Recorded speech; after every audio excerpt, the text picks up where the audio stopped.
ജെറമിയ അധ്യായം 50. ബാബിലോണിന്റെ പതനം. ഇസ്രായേലിന്റെ മോചനം. കൽദായരുടെ ദേശമായ ബാബിലോണിനെക്കുറിച്ച് ജെറമിയ പ്രവാചകന് ലഭിച്ച കർത്താവിന്റെ അരുളപ്പാട്. ജനതകളുടെ ഇടയിൽ പ്രഖ്യാപിക്കുക, പതാക ഉയർത്തി ഘോഷിക്കുക, ഒന്നും ഒളിച്ചു വയ്ക്കാതെ വിളംബരം ചെയ്യുക. ബാബിലോൺ പിടിക്കപ്പെട്ടു, ബേൽ ലജ്ജിക്കുന്നു, മെറോദാക്ക് സംഭ്രമിക്കുന്നു. ബാബിലോണിന്റെ വിഗ്രഹങ്ങൾ അപമാനിതമായി, അവളുടെ ബിംബങ്ങൾ കിടിലം കൊള്ളുന്നു. വടക്കുനിന്ന് ഒരു ജനത അവൾക്കെതിരെ വന്നിരിക്കുന്നു.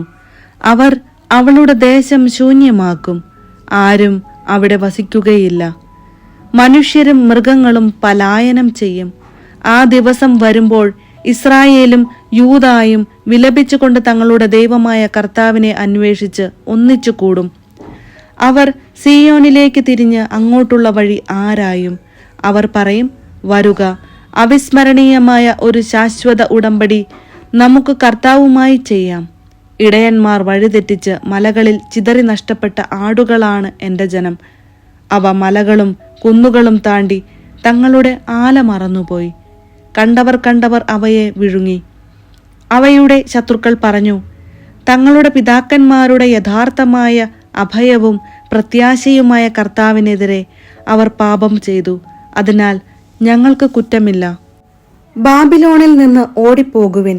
ആട്ടിൻ പറ്റത്തിന്റെ മുൻപിൽ മുട്ടാടുകളെന്ന പോലെ കൽദായരുടെ ദേശത്തു നിന്ന് പലായനം ചെയ്യുവിൻ. ഉത്തരദിക്കിൽ നിന്ന് ശക്തരായ ജനതകളെ ബാബിലോണിനെതിരെ ഞാൻ ഇളക്കിവിടും. അവർ അവൾക്കെതിരെ അണിനിരന്ന് അവളെ പിടിച്ചടക്കും. അവരുടെ അസ്ത്രങ്ങൾ വെറും കൈയോടെ മടങ്ങാത്ത ധീരയോദ്ധാവിനെ പോലെയാണ്. കൽദായ ദേശം കൊള്ളയടിക്കപ്പെടും. അവളെ കവർച്ച ചെയ്യുന്നവർക്ക് തൃപ്തിയാവോളം ലഭിക്കും.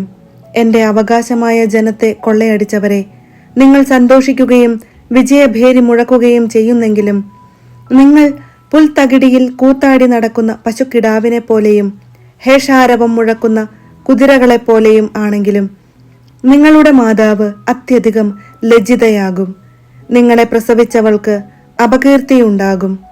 അവൾ ജനതകളിൽ ഏറ്റവും താഴ്ന്നവളാകും. അവൾ ഉണങ്ങി വരണ്ട മരുഭൂമിയായിത്തീരും.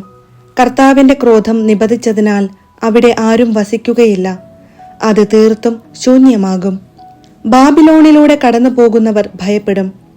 അവൾക്കേറ്റ മുറിവുകൾ കണ്ട് പരിഹസിക്കും. വില്ലു കുലയ്ക്കുന്ന നിങ്ങൾ ബാബിലോണിനെതിരെ അണിനിരക്കുവിൻ. അവസാനത്തെ അസ്ത്രവും അവളുടെ നേരെ എയ്യുവിൻ. അവൾ കർത്താവിനെതിരെ പാപം ചെയ്തിരിക്കുന്നു. അവൾക്ക് ചുറ്റും നിന്ന് അട്ടഹസിക്കുവിൻ. അവൾ കീഴടങ്ങി. അവളുടെ കോട്ടകൾ വീണു, മതിലുകൾ തകർന്നു. ഇത് കർത്താവിന്റെ പ്രതികാരമാണ്. അവളോട് പ്രതികാരം ചെയ്യുവിൻ. അവൾ ചെയ്തതുപോലെ അവളോടും ചെയ്യുവിൻ. വിതയ്ക്കുന്നവനെയും കൊയ്യുന്നവനെയും ബാബിലോണിൽ നിന്ന് വിച്ഛേദിക്കുവിൻ. മർദ്ദകന്റെ വാൾ നിമിത്തം ഓരോരുത്തരും സ്വജനങ്ങളിലേക്കും സ്വദേശത്തേക്കും തിരിയും. സിംഹങ്ങൾ വേട്ടയാടുന്ന ആടിനെ പോലെയാണ് ഇസ്രായേൽ. ആദ്യം അസീറിയ രാജാവ് അവനെ വിഴുങ്ങി. ഇപ്പോഴിതാ ബാബിലോൺ രാജാവായ നബുക്കദ്നേസർ അവന്റെ അസ്ഥികൾ കാർന്നു തിന്നുന്നു. അതിനാൽ ഇസ്രായേലിന്റെ ദൈവമായ സൈന്യങ്ങളുടെ കർത്താവ് അരുളി ചെയ്യുന്നു, അസീറിയ രാജാവിനെ ശിക്ഷിച്ചതുപോലെ ബാബിലോൺ രാജാവിനെയും അവന്റെ ദേശത്തെയും ഞാൻ ശിക്ഷിക്കുന്നു. ഞാൻ ഇസ്രായേലിനെ അവന്റെ മേച്ചിൽ സ്ഥലത്തേക്ക് അയക്കും. അവൻ കാർമലിലും ബാഷാനിലും മേയും. ഗിലെയാദിലെയും എഫ്രായിം മലകളിലെയും മേച്ചിൽപ്പുറങ്ങളിൽ അവൻ തൃപ്തി കണ്ടെത്തും. അക്കാലത്ത് ഇസ്രായേലിൽ തിന്മയും യൂദായിൽ പാപവും ഉണ്ടായിരിക്കുകയില്ല. ഞാൻ അവശേഷിപ്പിക്കുന്ന ജനത്തോട് ഞാൻ ക്ഷമിക്കും. കർത്താവ് അരുളി ചെയ്യുന്നു. മെറത്തായും ദേശത്തിനെതിരെ ചെല്ലുവിൻ. പെക്കോദ് നിവാസികൾക്കെതിരെ നീങ്ങുവിൻ. അവരെ ആ സകലം നശിപ്പിക്കുവിൻ. ഞാൻ നിങ്ങളോട് കൽപ്പിച്ചതെല്ലാം ചെയ്യുവിൻ. കർത്താവ് അരുളി ചെയ്യുന്നു. യുദ്ധത്തിന്റെ ആരവവും മഹാസംഹാരവും. ഭൂമി മുഴുവനെയും തകർത്ത ചുറ്റിക എങ്ങനെ തകർന്നു! ജനതകളുടെ ഇടയിൽ ബാബിലോൺ എത്ര ബീഭത്സമായിരിക്കുന്നു! ബാബിലോണേ, നിനക്ക് ഞാൻ കെണിവെച്ചു, നീ അതിൽ വീണു. നീ അത് അറിഞ്ഞില്ല. കർത്താവിനെതിരെ മത്സരിച്ചതിനാൽ നീ പിടിക്കപ്പെട്ടു. കർത്താവ് ആയുധപ്പുര തുറന്ന് ക്രോധത്തിന്റെ ആയുധങ്ങൾ പുറത്തെടുത്തു. സൈന്യങ്ങളുടെ ദൈവമായ കർത്താവിന് കൽദായരുടെ നാട്ടിൽ ഒരു കർമ്മം അനുഷ്ഠിക്കാനുണ്ട്. നാലു ദിക്കിൽ നിന്നും അവൾക്കെതിരെ വന്ന് അവളുടെ അറപ്പുരകൾ തുറക്കുവിൻ. അവളെ നിശേഷം നശിപ്പിച്ച് ധാന്യക്കൂമ്പാരം പോലെ കൂട്ടുവിൻ. ഒന്നും അവശേഷിക്കരുത്. അവളുടെ കാളകളെ കൊന്നൊടുക്കുവിൻ. അവ അറവുശാലകളിലേക്ക് പോകട്ടെ. അവർക്ക് ദുരിതം. അവരുടെ ദിനം വന്നു കഴിഞ്ഞു, ശിക്ഷയുടെ മുഹൂർത്തം. നമ്മുടെ ദൈവമായ കർത്താവിന്റെ പ്രതികാരം സിയോനിൽ വിളംബരം ചെയ്യാൻ അവർ ബാബിലോണിൽ നിന്ന് ഇതാ ഓടുന്നു. ബാബിലോണിനെതിരെ വില്ലാളികളെ വിളിച്ചുകൂട്ടി ചുറ്റും താവളമടിക്കുവിൻ. ആരും രക്ഷപ്പെടരുത്. അവളുടെ പ്രവൃത്തികൾക്കനുസൃതമായ പ്രതികാരം ചെയ്യുവിൻ. ഇസ്രായേലിന്റെ പരിശുദ്ധനായ കർത്താവിനെ അവൾ ധിക്കരിച്ചു. അവളുടെ യുവാക്കൾ തെരുവുകളിൽ വീഴും. അവളുടെ പോരാളികളെല്ലാം അന്ന് നശിക്കും. കർത്താവ് അരുളി ചെയ്യുന്നു, അഹങ്കാരി, ഞാൻ നിനക്കെതിരാണെന്ന് സൈന്യങ്ങളുടെ ദൈവമായ കർത്താവ് അരുളി ചെയ്യുന്നു. ഞാൻ നിന്നെ ശിക്ഷിക്കുന്ന ദിവസം ആസന്നമായി. അഹങ്കരിക്കുന്നവൻ കാൽ തട്ടി വീഴും. അവനെ എഴുന്നേൽപ്പിക്കാൻ ആരും ഉണ്ടാവുകയില്ല. അവന്റെ നഗരങ്ങൾക്ക് ഞാൻ തീ വയ്ക്കും. അത് ചുറ്റുമുള്ളവയെ വിഴുങ്ങും. സൈന്യങ്ങളുടെ കർത്താവ് അരുളി ചെയ്യുന്നു, ഇസ്രായേലും യൂദായും മർദ്ദനമേറ്റു. പിടിച്ചുകൊണ്ടുപോയവർ അവരെ വിട്ടയക്കാതെ തടഞ്ഞുവെച്ചു. അവരുടെ വിമോചകൻ ശക്തനാണ്. സൈന്യങ്ങളുടെ കർത്താവ് എന്നാണ് അവിടുത്തെ നാമം.